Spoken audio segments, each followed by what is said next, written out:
Hi guys, today we're reading the chapter Virtually True by Paul Stewart. It's found in Literature Reader, textbook in English for Class 10 CBSE. It's a science fiction narrative about a boy, Michael, who rescues a certain character, Sebastian Schultz, from the interactive, mind-controlled games that he plays, only to find out that the real Sebastian Schultz has woken up from a coma. Let the games begin.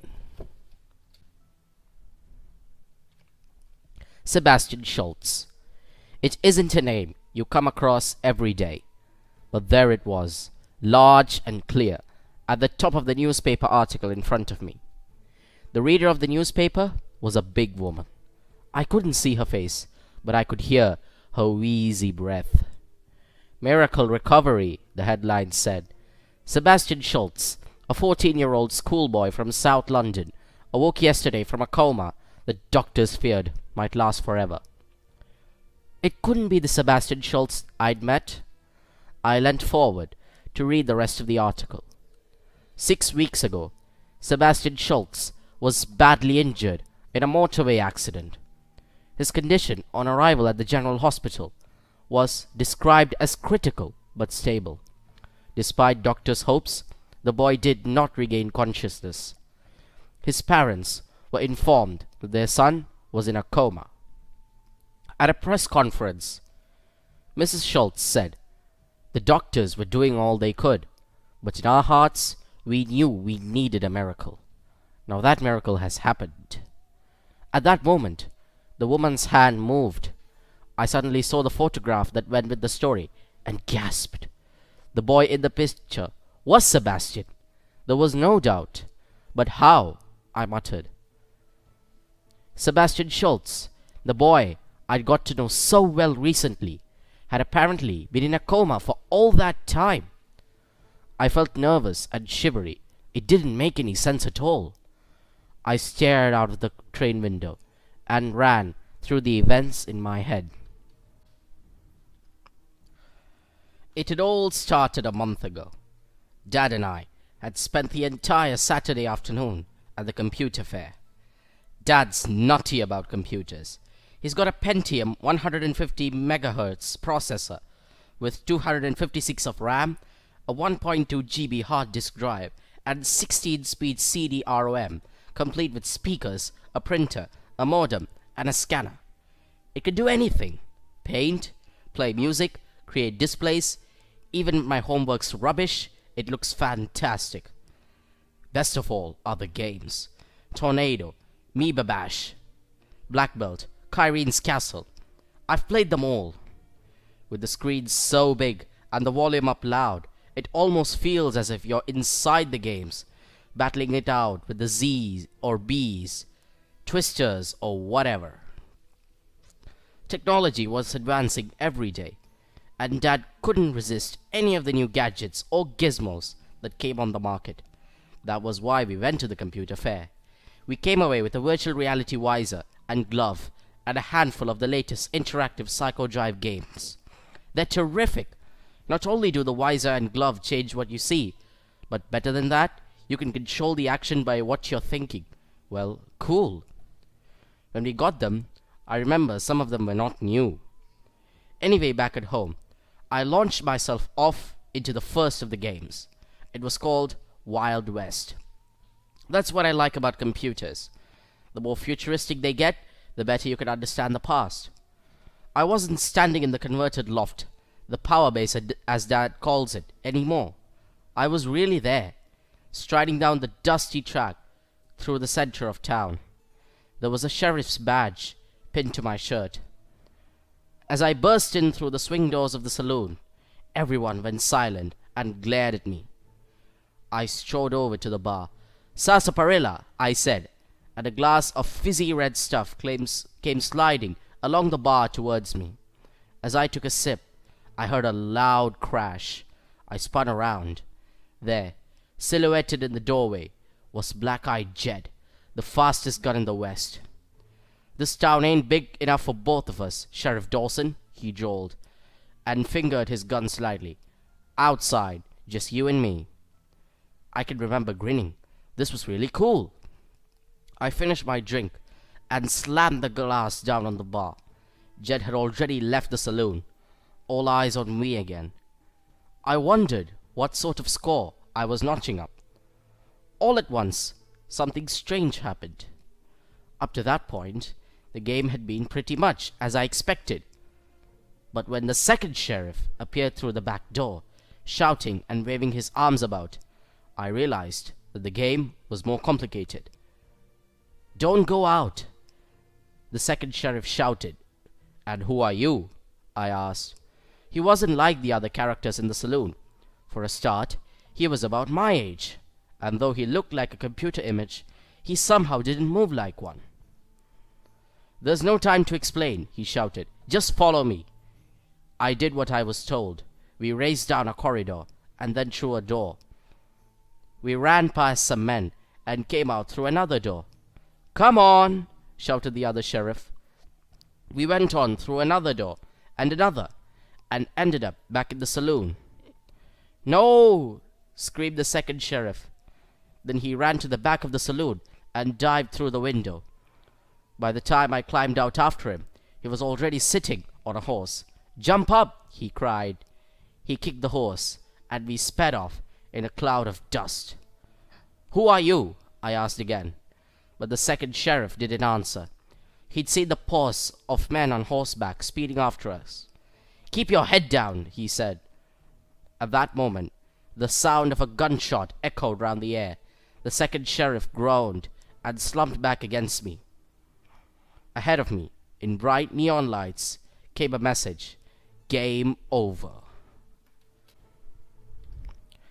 As I slipped off the visor, the empty desert disappeared, and I found myself back in the power base. I took off the glove and headphones. I glanced at the score on the screen. 21,095. Then I noticed the printer had come on. I picked up the piece of paper from the tray. On top was a picture of the second sheriff. This time, though, he was wearing jeans and a sweatshirt. Printed across the bottom was a message: "I'm stuck. Please help to retrieve me. Try Dragon Quest. Sebastian Schultz." I wanted to go straight into the game he'd suggested, but it was already half an hour after lights out. Next morning, I was up and back on the computer, and was soon walking through the massive studded doors of the dragon's castle lair. The aim of the game was simple. I had to rescue the fair Princess Aurora from the wicked dragon, and collect the wicked creature's treasure along the way. I'd already got loads by the time I reached the princess, who had been imprisoned at the top of a tall tower. She was a young woman with long golden plates. "My hero!" she squealed. "Take me away from all this." Behind me, I could hear the dragon roaring. "Rescue me now," the princess said urgently. "Never mind her," came a voice, and a second knight appeared from the wardrobe. "It's me who needs rescuing." "Sebastian?" I said. The second knight nodded. "Quick," he said, "while there's still time," and with a pair of scissors, he chopped off the two long plates of the princess. Then he tied them together, fixed one end around the bedpost, and threw the other end out of the window. "Now!" he screamed, as he leapt from the window and down the hair rope. At that moment, the dragon appeared. I gasped and leapt too. As I lowered myself down, I felt the dragon's fiery breath. Across the moonlit battlements, we ran down a spiral staircase and through a secret passage on the other side of a tapestry. And the whole time, I could hear and feel and even smell the evil dragon following in close pursuit. "The dungeons!" Sir Sebastian cried out. "They're our only hope!" We went down the cold stone steps, swords drawn. Suddenly, the dragon appeared at the end of the corridor. Before we even had time to turn around, the dragon was upon us. I swung my sword, but it was no good. The dragon was only interested in Sebastian, and there was nothing I could do to prevent it getting him. Game over.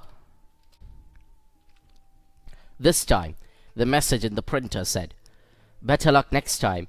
Please don't give up, Michael. Otherwise, I'll have to stay in here forever. Try Jailbreak. I think it might just work. Cheers, Seb." I didn't even bother to read the rules of Jailbreak before going in.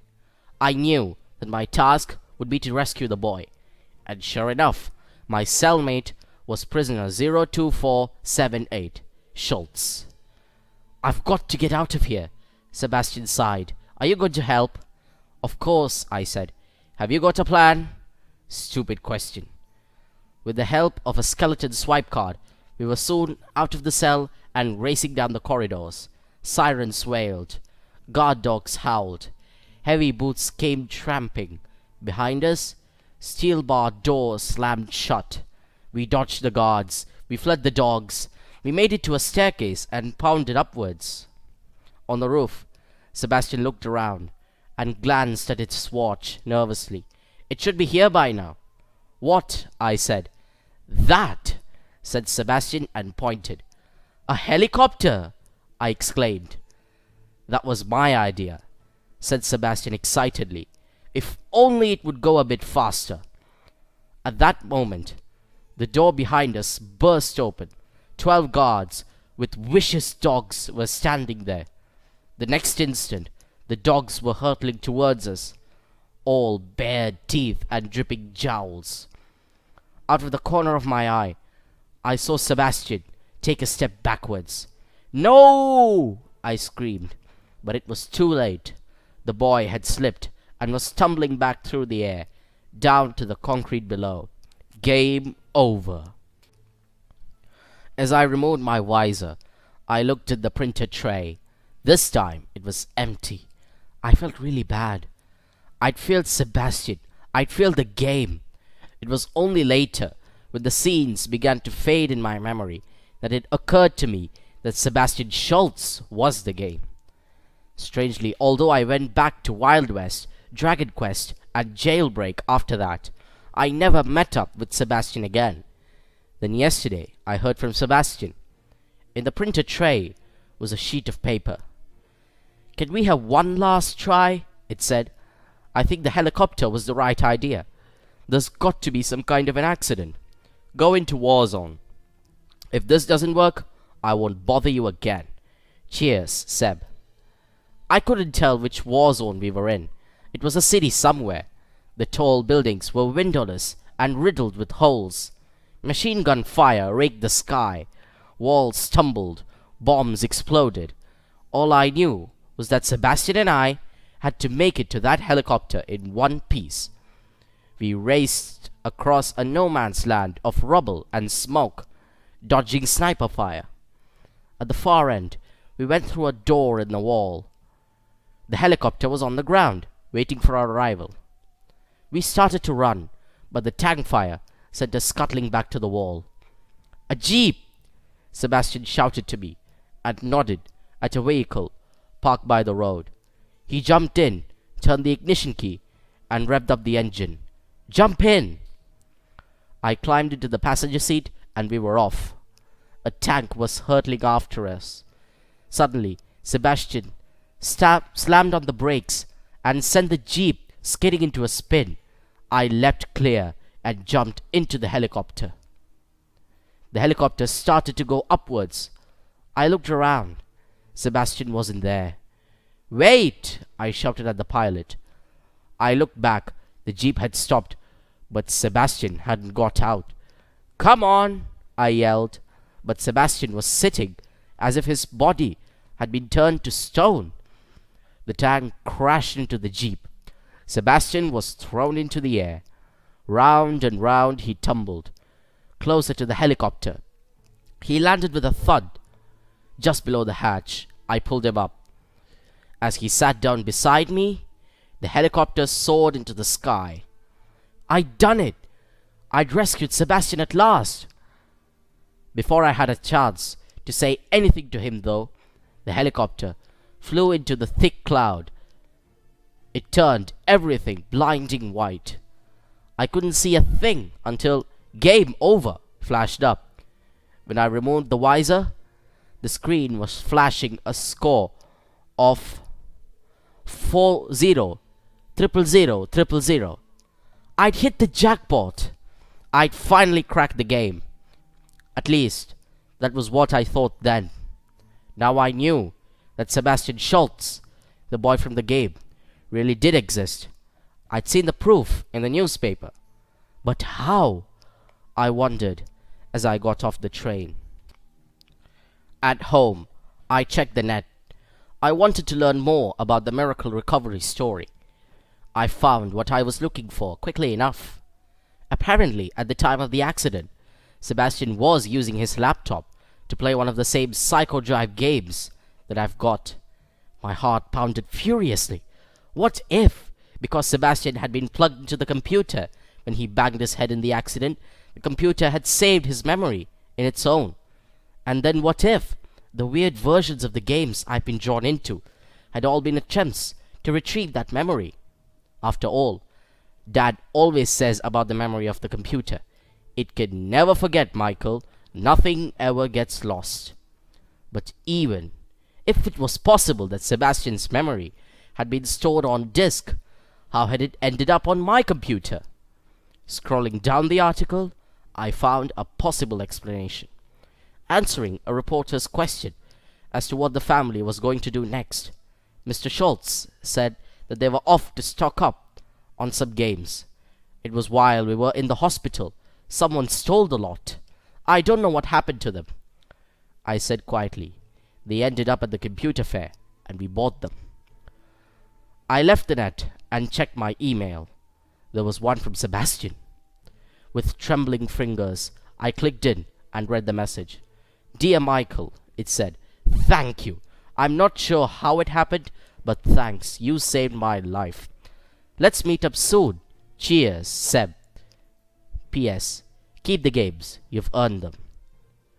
I shook my head. A real message from the real Sebastian Schultz. We both knew that by relieving the accident, something wonderful had happened. But then again, now that there are two advanced intelligences on Earth, who can say what is and what isn't possible? What I know is this. Everything that I've described is true. Virtually. That was quite a gripping story, wasn't it? Please don't forget to subscribe to our channel and like this video for receiving more interesting and useful content. Until next time, ta-ta for now.